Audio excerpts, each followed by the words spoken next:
Hello VC, vinyl community, people surfing the interweb for information and people talking about their vinyl record collections. What a bunch of crazy people they must be. Who the hell would spend their time doing stuff like that? People like me, people like me. So, today I was watching a video by the Digital Gramophone, and he was talking about how he was dumping some of his records to go buy some new records. And one sort of sentence he said was, he was talking about his Hall & Oates collection and how he didn't need the rest of the Hall & Oates albums because he had this one, Daryl Hall, John Oates, Rock and Soul Part 1. The best of Hall & Oates, or the singles anyway. So that's the whole point of this video. Do you really need all of Hall & Oates' albums? Or do you just need Rock and Soul Part 1? So yeah, it brings up an interesting conversation. Like, what albums do you need the whole discography? What albums do you just avoid the greatest hits?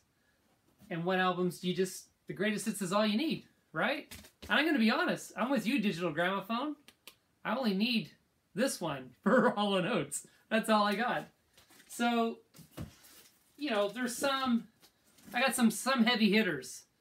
The best of Van Morrison. Well, personally, I pretty much have the whole Van Morrison discography.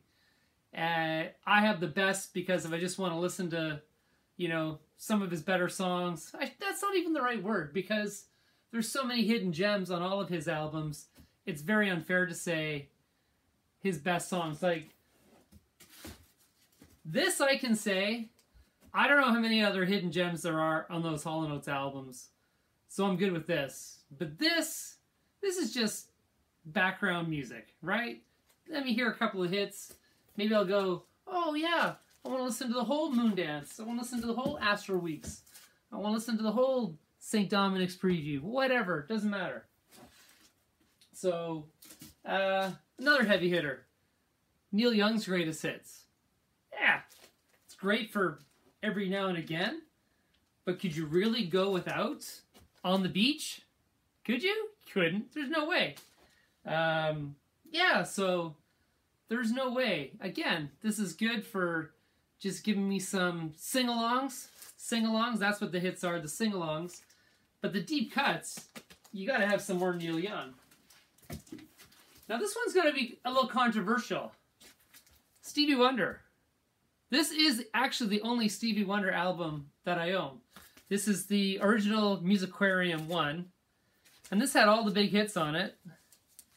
This has your Superstition,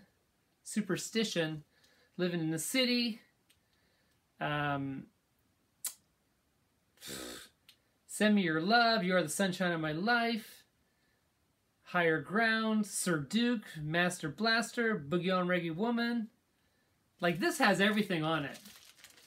And I don't know if I need any more Stevie Wonder. You tell me. Am I missing something with Stevie? Or is this all I need? Let me know.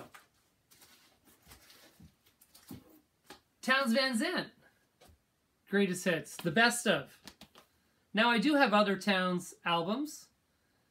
A couple of nice original pressings, actually. And I think this was a Record Store Day release. But do I need more than this? Again, Townes has some deep cuts on some other albums. You know, he's someone that you can listen to a whole album all the way through. So that one's up for debate. Queen.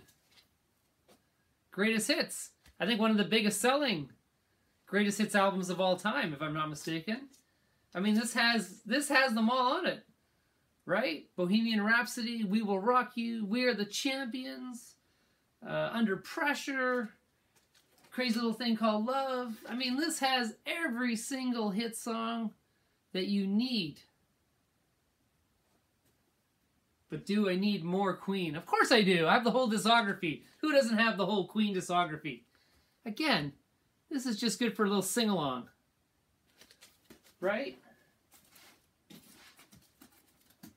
The Boss. Do I need everything by The Boss? Well, I have it. I do. I have the whole discography. Whether it's on CD or vinyl, because not everything, those 90s releases are hard to get on vinyl. But, I mean, this is stacked. Like, this is pretty hard not to just take this on a desert island and be happy. Do I need the deep cuts? Are there enough deep cuts? You tell me. It's a badass cover. Now this is one, honestly, this came out last year, Elton John Diamonds. Now, this is a guy that brings out a greatest hits every couple of years, so, but I had a chance to buy this at a good price on sale at my local record store. And honestly, I think this is all I need. I don't think I need, I do love Yellow Brick Road, but am I going to listen to it again? I mean, this has everything from Yellow Brick Road that I'm going to need, right? This has Saturday Night's All Right for Fighting, Goodbye Yellow Brick Road, Candle in the Wind, Benny and the Jets. It's got all the big ones from Yellow Brick Road. Yeah.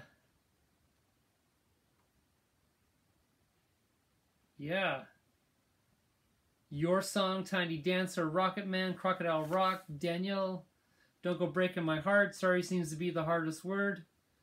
I'm Still Standing, I guess that's why they call it the blues. I mean, I think this is all I need for Sir Elton John now. I don't think I need 20 other albums. He had a lot of just one songs on one album, so I think I'm okay with this one. So, the critics are going to let me know. Fleetwood Mac. This is of course greatest hits from the Buckingham Nicks years. So is it really a greatest hits for Fleetwood Mac? It's only for that small window. This is basically from the Fleetwood Mac self-titled, through Rumors, through Tusk, through Mirage. That might be about it. So, you know, the thing is though, some albums, like I have a, it's actually in my to sell bin. I have a Pink Floyd, All the Best Pink Floyd. I can't listen to Pink Floyd choppy. I gotta listen to Dark Side of the Moon, A through B, right? I gotta listen to The Wall. You can't just chuck in Comfortably Numb after, you know, Us and Them. It just doesn't work. It doesn't work that way. And, you know, Rumors arguably, I don't know, can I go from Go Your Own Way to Hold Me? Right? Can I go from, yeah, I don't know. It's a hard one. I like Rumors from start to finish. Maybe the first album, Fleetwood Mac self-titled, I could take a few out of that. There you go, Fleetwood Mac. Although the first album does have a couple of great hidden gems on it, doesn't it? So that's another one. Now, this one, Dylan. He had so many hits, he had to do a 1 and a 2, and this doesn't even take you through, you know, 1980. You know, he could do another volume 3 and 4. I mean, Dylan, there's so many deep cuts. The greatest hits don't cut it at all. These are just good to have in the collection to chuck on every now and again. But yeah, Dylan.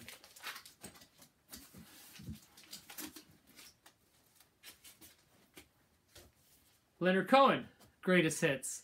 Now this came out early in his career. This is only up to about the 70s. Let me see. 75 this came out. Greatest hits in 75. That's oh my god. What am I, 75, 52, 45 years ago. That's nothing. How many more songs did he have in 45 years? It's crazy. Anyway, Leonard Cohen. Dire Straits. Now, can you do Dire Straits on a greatest hits? Do you really need all 5 albums? There again, is it an album? Is it you need it in? I mean, this has Sultans of Swing, Down to the Waterline, Portobello Bell, Twistin' by the Pool. You could actually nix that. Romeo and Juliet, Walk of Life, Private Investigations, Money for Nothing, Tunnel of Love, Brothers in Arms. No Telegraph Road. So I just noticed that that's not on here. How can you have a greatest hits without Telegraph Road? Oh, I'm selling this. Selling it. The Doors. I remember when this came out in what, 1980 something. I remember it was one of the first cassette tapes I bought. And I remember I read somewhere that this outsold every Doors album combined from the 70s when this came out in the 80s, the greatest hits. It outsold the whole discography, this one album. So again, do you need, is there a lot of heavy Doors songs that you need? Like this has Hello, I Love You, Light My Fire, People Are Strange, Love Me Two Times, Riders on the Storm, Break On Through, Roadhouse Blues, Not to Touch the Earth, Touch Me, and LA Woman. Do you need anything else? Now, actually, I do have the entire Doors discography, so I'm on the fence with this one. But this is doing a lot. This is doing a lot. The Cure. Do you need all the Cure albums? You know, I have about half their discography. I used to love The Cure when I was in high school, and I had black fringe into my face, and I wore eyeliner, and, you know, that was kind of a phase for about 4 months. But, you know, I don't mind The Cure, but, I mean, I still love The Cure, but I don't mind. I haven't listened to them for quite some time, but this is a great album as a greatest hits. Again, I do have probably half a dozen or more of their albums. But this kind of is the point. Do I get rid of albums so I can get better, more obscure albums that I want to keep and just have these greatest hits from these mainstream artists? Or do I really need full discographies? I guess some I do, some I don't, right? So it's an interesting question. I'm going to have to go through this. Now, this is one of my all-time favorites. I've talked about Elvis a lot. Elvis Costello, best of. I have his incomplete discography. I'm a huge Elvis Costello fan. I probably wouldn't part with any of them. So that one's a no-brainer. That one's not going anywhere. This one, the Cars' Greatest Hits. I actually did get rid of all of my Cars albums. And now I just have the greatest hits. And I think that's fine. I think that's all I need. Sometimes I miss the first album. But I mean, they're all on here. You know, I think it's good enough. Cars' Greatest Hits. Beach Boys. Endless Summer. Again, this is an early release because this is only their very early stuff. But certainly for those early albums, do I need Surf's Up and, you know, My Little Deuce Coupe Part 4 or whatever it was called? You know, this is probably good enough. I mean, they're just, I only play it maybe twice in the summer. Have friends over for a barbecue. You got a little Get Around, I Get Around going on, Surfing USA playing in the background. And to be honest, it's on a freaking iPod or an iPhone on the Sonos on the back deck. It's not even the vinyl, right? How often do you listen to the Beach Boys songs? So, you know, I might, that's another one. I'm going to have to think about this. Now, this one's funny because I know a lot of people are kind of anti-Paul, and this was brought up on Digital Gramophones this morning. He was like, you know, I don't need Paul McCartney because he only had one good song per album. And, you know, if you've got Wingspan, I know there's Wings Greatest, but if you've got Wingspan, this is pretty good. Like, this is 6 sides of Paul and Wings. It's got all the big songs. It's even got some heavy hidden tracks that you wouldn't normally think of as hits. This has a lot of stuff on it. 40 tracks. 40 tracks. Do you need any more Paul McCartney than this? I have his whole discography, but again, I've actually had his discography. I've sold some of it. I've since bought it back.